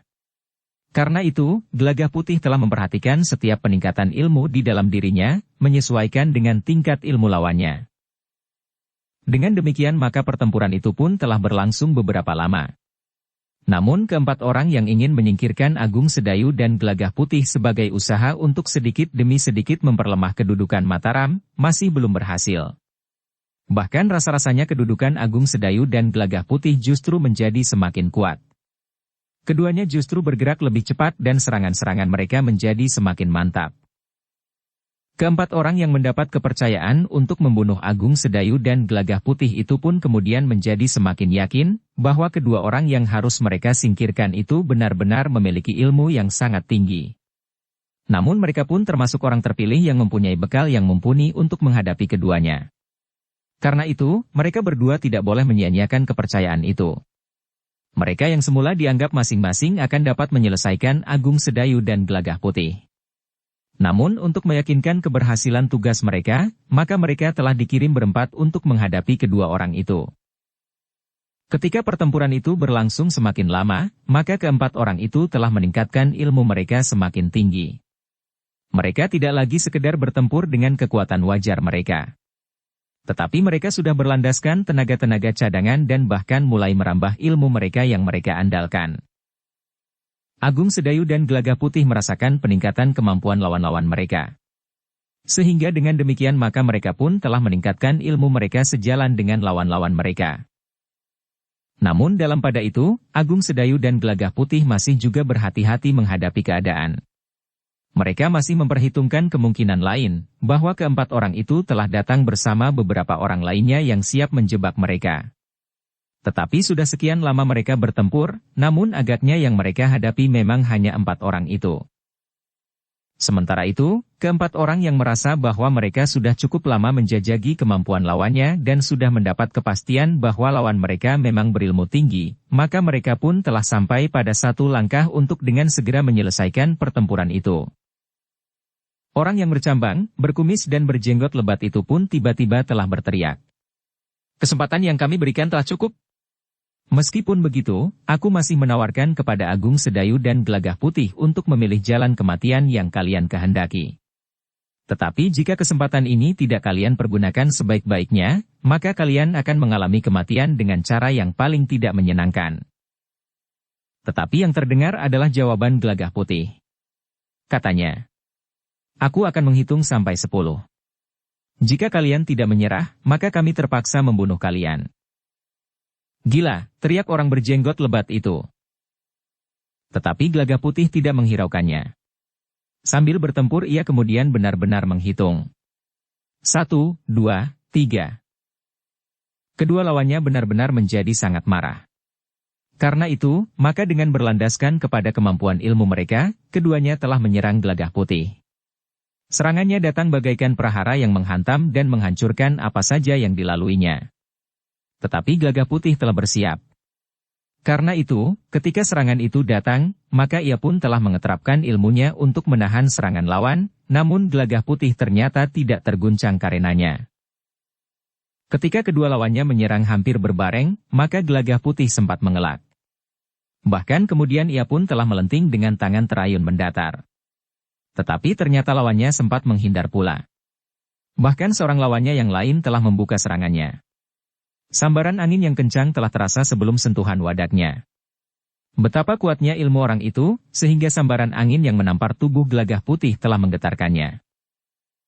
Bukan main, desis Gelagah Putih pada diri sendiri. Dengan demikian ia sadar, bahwa sentuhan wadak lawannya tentu akan dapat melemparkannya jika ia tidak mengimbanginya dengan kekuatan yang sepadan. Karena itu, Gelagah Putih telah meningkatkan pula landasan ilmunya. Dengan garangnya ia telah membalas setiap serangan dengan serangan. Jika sambaran angin serangan lawannya mula-mula mampu menggetarkannya, maka Gelagah Putih pun kemudian sama sekali tidak terpengaruh.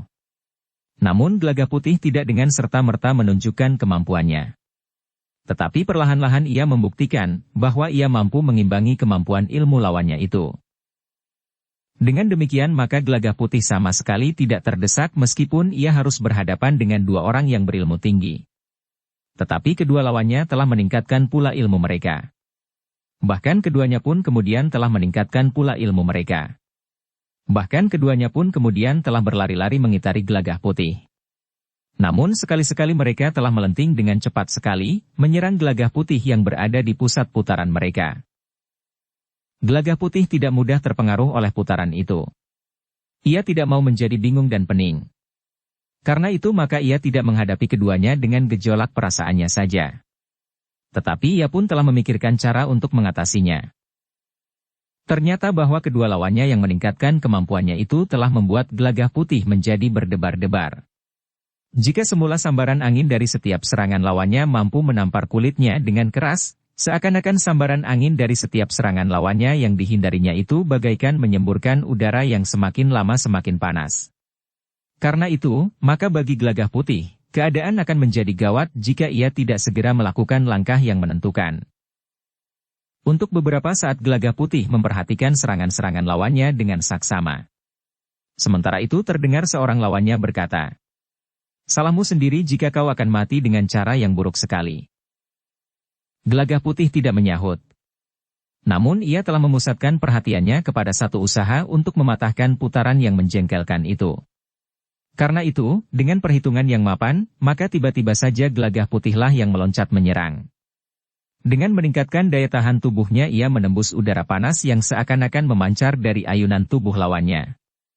Bahkan gerak yang bukan serangan langsung pun seakan-akan telah melemparkan sambaran angin yang panas. Dengan meloncat panjang, maka Gelagah Putih telah menyerang salah seorang lawannya, justru melawan arah putarannya. Demikian cepatnya, sehingga lawannya ia terkejut. Pada saat putaran itu terhenti, maka Gelagah Putih menyambar wajah orang itu dengan pukulan mendatar dengan sisi telapak tangannya. Namun orang itu sempat menarik wajahnya, sehingga tangan Gelagah Putih tidak menyentuhnya. Lawannya harus meloncat surut. Serangan itu ternyata telah disusul, serangan berikutnya yang tidak diduga-duga. Gelagah Putih justru bergulung dan berputar pada pundaknya. Ketika ia menyerang, maka kedua kakinya telah menghantam ke arah lambung sementara tubuhnya masih terbaring di tanah. Cara yang jarang dipergunakan. Namun benar-benar mengejutkan lawannya, sehingga ia tidak sempat mengelak. Yang dilakukannya adalah menyilangkan tangannya untuk menangkis serangan kaki yang tiba-tiba itu. Sambil mengatasi sengatan panas pada tubuhnya, Gelagah Putih telah menghentakkan kakinya dengan cepat dan kuat. Gelagah Putih menyadari bahwa lawannya adalah orang berilmu tinggi. Sehingga karena itu, maka ia harus berusaha untuk dengan secepatnya menguasainya, agar bukan dirinya yang justru akan dikuasai oleh kedua orang lawannya. Serangan Gelagah Putih itu kemudian telah membentur tangan lawannya yang bersilang. Benturan yang sangat mengejutkan lawannya. Meskipun lawannya itu mengetahui bahwa Gelagah Putih memang berilmu tinggi, tetapi ia tidak menyangka bahwa Gelagah Putih memiliki kekuatan yang sangat besar, jauh lebih besar dari yang diperkirakan. Karena itu maka ketika kaki Gelagah Putih menghantam tangan lawannya yang bersilang, maka lawannya itu telah terlempar beberapa langkah surut. Seakan-akan ia telah dilontarkan oleh benturan dengan sebongkah batu yang gugur di lereng gunung. Tubuh lawannya itu pun kemudian terbanting jatuh. Betapa rasa sakit menggigit punggungnya yang bagaikan patah. Meskipun demikian, orang itu pun telah berusaha untuk bangkit berdiri. Meskipun ia harus berjuang menguasai keseimbangannya, namun akhirnya ia pun telah tegak di atas kedua kakinya. Gelagah Putih yang menyadari bahwa lawannya telah terlempar dan terbanting jatuh, dengan serta-merta telah melenting berdiri. Tetapi ternyata bahwa ia tidak dapat memburunya. Dengan kecepatan yang tinggi, lawannya yang seorang telah meloncat menyerangnya justru pada saat ia sedang tegak. Serangan yang keras, yang dibarengi dengan sambaran udara panas itu ternyata telah mengenai pundaknya. Gelagah Putih tidak sempat mengelak. Ketika kaki lawannya mengenai pundaknya, ia pun telah kehilangan keseimbangannya. Namun justru karena itu, maka Gelagah Putih pun telah menjatuhkan dirinya dan berguling beberapa kali sambil mengambil ancang-ancang untuk meloncat berdiri. Lawannya memang memburunya. Tetapi yang lain masih berusaha untuk memperbaiki keseimbangannya, sehingga ia masih belum ikut memburu ke arah Gelagah Putih yang kemudian meloncat berdiri. Lawannya yang telah berhasil mengenai pundaknya itu pun telah mengulangi serangannya. Dengan tangkasnya ia meloncat sambil menjulurkan kakinya, sebagaimana telah dilakukannya. Tetapi Gelagah Putih tanggap akan serangan itu. Dengan serta-merta ia pun telah berjongkok sambil bergeser ke samping, sehingga serangan lawannya itu bagaikan terbang di atasnya. Namun, meskipun serangan itu tidak mengenainya, tetapi udara panasnya telah menyambarnya, sehingga Gelagah Putih harus mengatupkan giginya untuk mengatasi rasa panas yang bagaikan membakar tubuhnya. Namun anak muda yang berilmu tinggi itu tidak membiarkan lawannya menyakitinya. Demikian lawannya meluncur, maka Gelagah Putih telah melenting pula dengan kecepatan yang melampaui kecepatan lawannya. Serangan Gelagah Putih itu memang mengejutkan. Lawannya yang menyadari akan serangan itu, berusaha menggeliat untuk menghindar. Dengan sentuhan ujung kaki di permukaan bumi, orang itu telah melenting sekali lagi ke samping. Tetapi Gelagah Putih tidak melepaskannya. Selagi lawannya yang seorang masih belum siap benar, maka ia telah berusaha untuk menyerang lawannya yang satu lagi. Karena itu, maka ketika ia melihat lawannya melenting ke samping, maka kakinya pun segera terayun berputar. Dengan kuat dan cepatnya, sehingga lawannya tidak sempat lagi menghindarinya. Meskipun lawannya sempat melindungi lambungnya dengan sikutnya, tetapi sapuan melingkar kaki Gelagah Putih yang membenturnya, ternyata telah melemparkannya, sehingga orang itu telah terlempar ke samping. Terdengar orang itu mengeluh tertahan. Namun Gelagah Putih pun telah menyeringai menahan panasnya udara. Sehingga karena itu, maka Gelagah Putih justru telah meloncat mengambil jarak ketika ia melihat lawannya yang lain telah siap menyerangnya.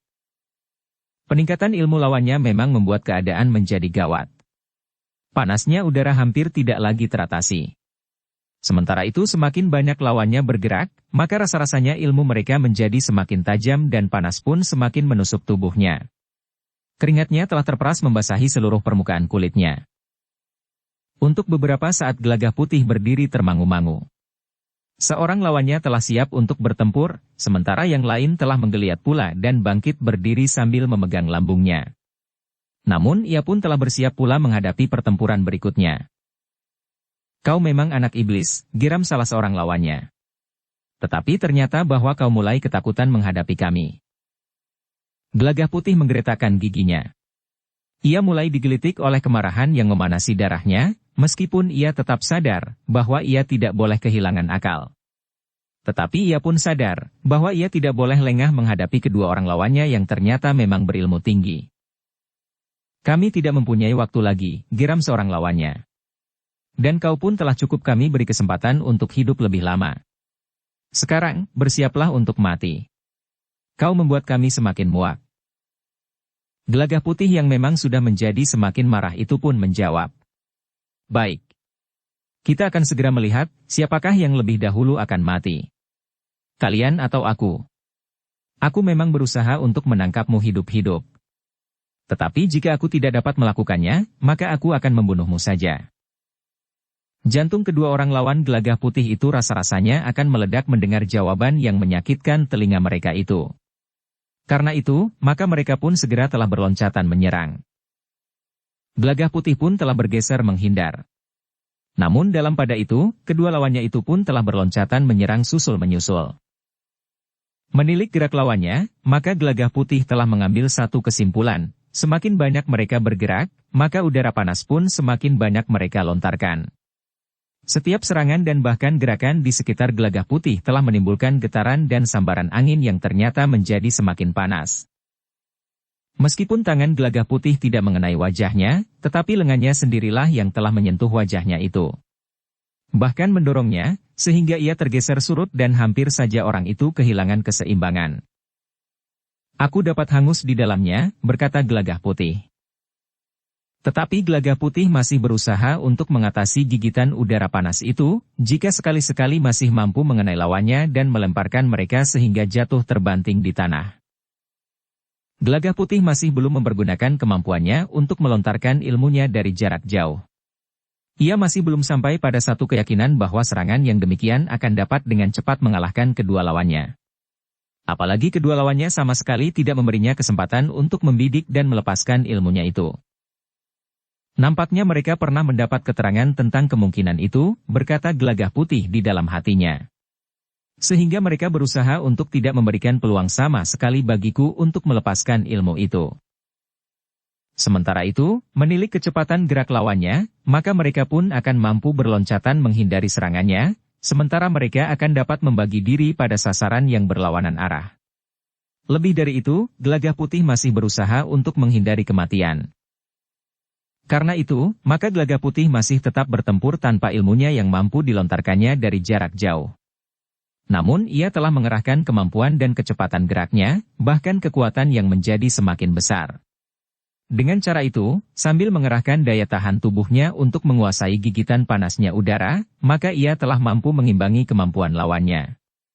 Dua orang yang berilmu tinggi dan mampu menggetarkan udara dengan lontaran hawa panas. Gelagah putih yang telah mendapatkan landasan yang tinggi bagi ilmunya ternyata mampu mengimbangi lawannya, betapa kedua lawannya berusaha mencapai tataran tertinggi dari kemampuan mereka, namun ilmu gelagah putih memang telah mencapai satu tingkat yang tidak dibayangkan olehnya sendiri. Apalagi oleh kedua lawannya itu. Benturan-benturan kekuatan gelagah putih, meskipun sudah dilapisi dengan panasnya udara yang terpancar dari ilmu mereka, namun telah membuat keduanya semakin terdesak. Sentuhan-sentuhan serangan gelagah putih benar-benar telah menggoyahkan pertahanan mereka. Namun karena mereka juga berilmu tinggi, maka tulang-tulang mereka tidak segera berpatahan terkena serangan gelagah putih yang luar biasa. Bahkan orang-orang yang berilmu tinggi itu, hampir tidak percaya pada kenyataan yang mereka hadapi tentang anak yang bagi mereka masih terlalu muda itu. Iblis manakah yang telah menyusup ke dalam dirinya? Pertanyaan itu telah tumbuh di dalam hati kedua orang lawan gelagah putih. Namun sebagaimana mereka dengar sebelumnya tentang lawan mereka dari para petugas sandi yang telah berusaha mencari keterangan tentangnya, gelagah putih adalah sahabat Raden Rangga sebelum meninggalnya. Apakah ilmu Raden Rangga telah menyusup ke dalam dirinya, bahkan ditambah dengan ilmunya sendiri yang sudah dimiliki sebelumnya, bertanya kedua orang itu di dalam hati. Tetapi bagaimanapun juga kedua orang itu berjuang dengan mengerahkan ilmunya, keduanya tidak berhasil menguasai gelagah putih. Sebenarnya lah bahwa gelagah putih pun mengalami kesulitan menghadapi kedua lawannya yang memiliki ilmu yang menggetarkan itu. Keduanya mampu menyelimuti dirinya dengan udara yang semakin panas, sehingga setiap kali Gelagah Putih menyerang salah seorang di antara mereka, maka ia pun harus mengerahkan daya tahannya pula untuk mengatasi rasa sakit oleh panas yang menyengat. Namun bagi Gelagah Putih, mungkin saja ia mampu mengatasi rasa sakit, tetapi apakah wadaknya akan dapat bertahan mengalami sentuhan panas yang semakin tinggi? Tetapi Gelagah Putih masih juga ragu-ragu, apakah ia akan menyerang orang-orang itu dengan kemampuan ilmunya yang dapat dilontarkan dari jarak tertentu. Jika mereka ternyata tidak memiliki kemampuan untuk mengatasinya, apakah menghindari atau memiliki daya tahan yang melampaui kekuatan ilmu itu, jangan-jangan mereka terbunuh, berkata Gelagah Putih di dalam hatinya. Karena itu, Gelagah Putih menjadi ragu-ragu.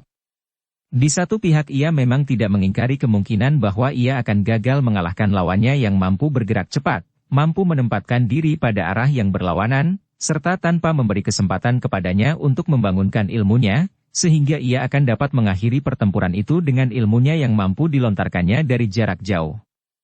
Tetapi di pihak lain, Gelagah Putih menjadi cemas jika ia melanggar pesan Agung Sedayu untuk menangkap mereka hidup-hidup. Namun semakin lama keduanya menjadi semakin garang. Panas udara pun menjadi semakin tinggi. Sehingga makin sulit bagi Gelagah Putih untuk mendekat. Keringatnya sudah bagaikan terperas dari seluruh tubuhnya.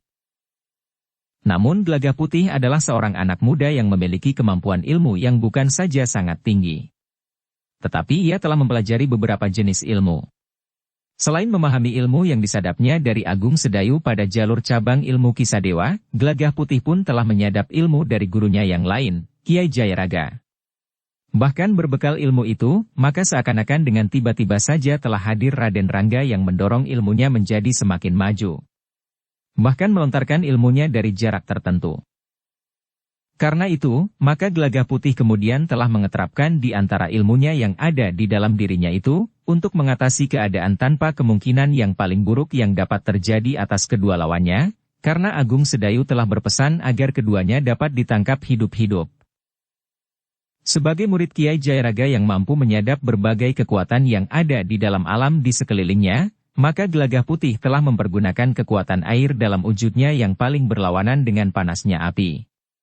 Dengan demikian Gelagah Putih berusaha untuk membuat imbangan atas kekuatan lawannya yang mampu memanasi udara, sehingga tubuhnya sendiri tidak menjadi hangus karenanya. Demikianlah, sambil bertempur Gelagah Putih telah mempersiapkan dirinya untuk melepaskan ilmunya itu. Sehingga pada satu kesempatan Gelagah Putih telah melenting mengambil jarak dari kedua lawannya. Ketika kedua lawannya memburu dengan gerak yang panjang dan kuat, sehingga udara yang terhempas mengandung panasnya api pun menjadi semakin besar, Gelagah Putih telah menaburkan kekuatan air dalam takaran yang paling berlawanan dengan panasnya api. Dengan demikian maka ketika lawan-lawannya itu menyergapnya, maka Gelagah Putih tidak lagi mengerahkan daya tahannya untuk mengatasi udara panas dan sakit yang menggigitnya, namun Gelagah Putih telah mengerahkan ilmunya yang mampu mengimbangi panasnya ilmu lawannya.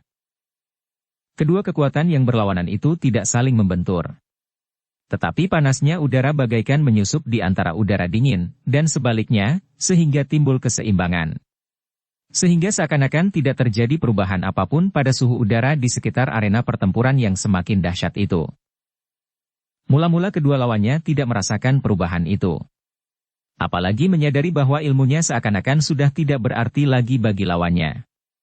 Namun keduanya pun kemudian menjadi heran, bahwa Gelagah Putih justru telah bertempur semakin tangkas dan cepat. Baru ketika kekuatan ilmu Gelagah Putih mulai menyusup justru menembus kekuatan ilmu lawannya dan menyentuh mereka, maka kedua lawannya mulai merasakan sesuatu yang lain. Untuk beberapa saat lamanya mereka bertempur sambil bertanya-tanya di dalam hati. Tetapi sebagai orang yang berilmu tinggi, akhirnya keduanya mampu menangkap kekuatan ilmu lawannya yang telah dapat membuat imbangan atas ilmu api mereka. Kemarahan yang luar biasa telah bergelora di dalam jantung mereka. Ternyata bahwa kekuatan apinya tidak mampu mengalahkan anak yang masih terlalu muda itu. Anak ini benar-benar anak iblis.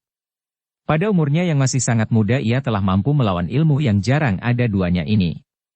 Bahkan dengan ilmu yang mempunyai kekuatan yang saling menyerap, dan dengan demikian maka seakan-akan telah kehilangan kekuatannya, berkata orang-orang itu di dalam hatinya.